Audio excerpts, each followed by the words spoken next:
मैं जो हूँ जैसा हूँ वैसा होने में उन्होंने सब तरह से मेरी मदद की है।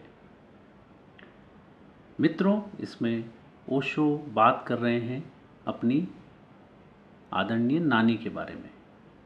ये दृष्टांत लिया गया है ओशो की किताब स्वर्णिम बचपन से। ओशो कहते हैं कि 80 साल की अवस्था में जब नानी की मृत्यु हुई तो मैं तुरंत घर पहुंचा। वहां वे लेटी हुई थी, मृत। सब लोग मेरा इंतजार कर रहे थे क्योंकि नानी ने उनसे कहा था कि जब तक मैं पहुंच न जाऊं तब तक उनका अंतिम संस्कार न किया जाए। उन्होंने जोर देकर कहा था कि उनकी चिता को मैं ही अग्नि दूं, तो वह मेरा इंतजार कर रहे थे। मैं अंदर गया और उनके चेहरे पर से कपड़ा हटाया और वे अभी भी सुंदर थी, असल में पहले से भी सुंदर, क्योंकि सब कुछ बिल्कुल शांत था। जीवन की भाग दौड़ समाप्त हो गई थी। श्वास की हलन चलन भी बंद हो गई थी। वे केवल उपस्थिति मात्र थी। उनकी चिता को आग देना मेरे जीवन का सबसे कठिन काम था। यह वैसा ही था जैसे कि मैं लियोनार्डो या विंसेंट वैन गॉग के सबसे सुंदर चित्र को आग लगा रहा हूं। निश्चित ही मेरे लिए वे मोनालिसा से अधिक मूल्यवान थी, क्लियोपेट्रा से अधिक सुंदर थी। यह कोई अतिशयोक्ति नहीं है। सौंदर्य की जो परख मेरे भीतर है वह उन्हीं की देन है।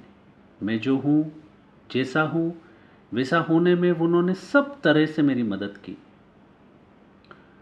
उनके बिना मैं शायद एक दुकानदार होता या डॉक्टर या इंजीनियर होता, क्योंकि जब मैंने अपनी मैट्रिक की परीक्षा पास की तो मेरे पिताजी इतने गरीब थे कि मुझे विश्वविद्यालय भेजना उनके लिए एक कठिन कार्य था।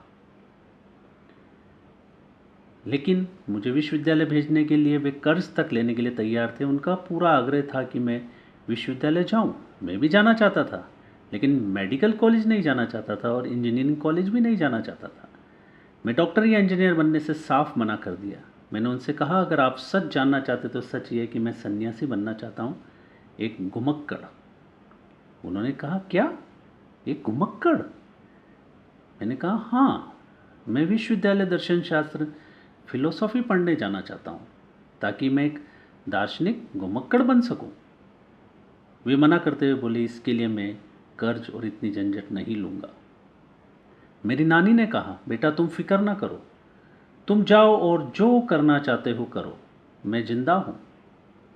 मैं अपना सब कुछ बेच बाच कर भी तुम्हारी इच्छा पूरी करूंगी। मैं तुमसे कभी नहीं पूछूंगी कि तुम कहाँ जाना चाहते हो और क्या पढ़ना चाहते हो। और उन्होंने कभी नहीं पूछा। वे बराबर मुझे पैसे भेजती रही और तब भी जब मैं प्रोफेसर बन गया मुझे उन्हें कहना पड़ा कि अब तो मैं स्वयं कमा रहा हूँ और अब तो मुझे उनको पैसे भेजने चाहिए। उन्होंने कहा, चिंता मत करो, इस पैसे का मेरे लिए कोई उपयोग नहीं है और तुम इसका बेहतर उपयोग कर रहे होंगे। लोग आश्चर्य करते थे कि इतनी पुस्तकें खरीदने के लिए मेरे पास इतना पैसा कहाँ से आता है, क्योंकि मेरे पास हजारों पुस्तकें थी। जब मैं हाई स्कूल में पढ़ता था उस समय भी मेरे घर में हजारों पुस्तकें थी। मेरा सारा घर पुस्तकों से भरा हुआ था और सब आश्चर्य करते थे कि मेरे पास पैसा कहाँ से आता है। मेरी नानी ने मुझसे कहा था, कभी किसी को मत बताना कि तुमको मुझसे पैसे मिलते हैं, क्योंकि अगर तुम्हारे माता पिता को पता लग गया तो वे भी मुझसे पैसे मांगना शुरू कर देंगे और मेरे लिए इनकार करना मुश्किल होगा। वे मुझे बराबर पैसे देती रही। तुम्हें जानकर आश्चर्य होगा कि जिस महीने उनकी मृत्यु हुई उस महीने भी उन्होंने हमेशा की तरह मुझे पैसे भेजे। जिस दिन उनकी मृत्यु हुई उस सुबह उन्होंने चेक पर हस्ताक्षर किए और तुम्हें जानकर और भी आश्चर्य होगा कि वही अंतिम रकम थी उनके बैंक में। शायद किसी तरह उन्हें मालूम था कि अब कोई कल नहीं होगा। मैं अनेक प्रकार से भाग्यवान हूँ, लेकिन ऐसे नाना नानी पाने के लिए विशेष भाग्यवान हूँ। और वे सुनहरे आरंभिक वर्ष। तो मित्रों, मैं जो हूँ जैसा हूँ वैसा होने में उन्होंने सब तरह से मेरी मदद की। इसमें ओशो अपनी आदरणीय नानी के बारे में बात कर रहे हैं।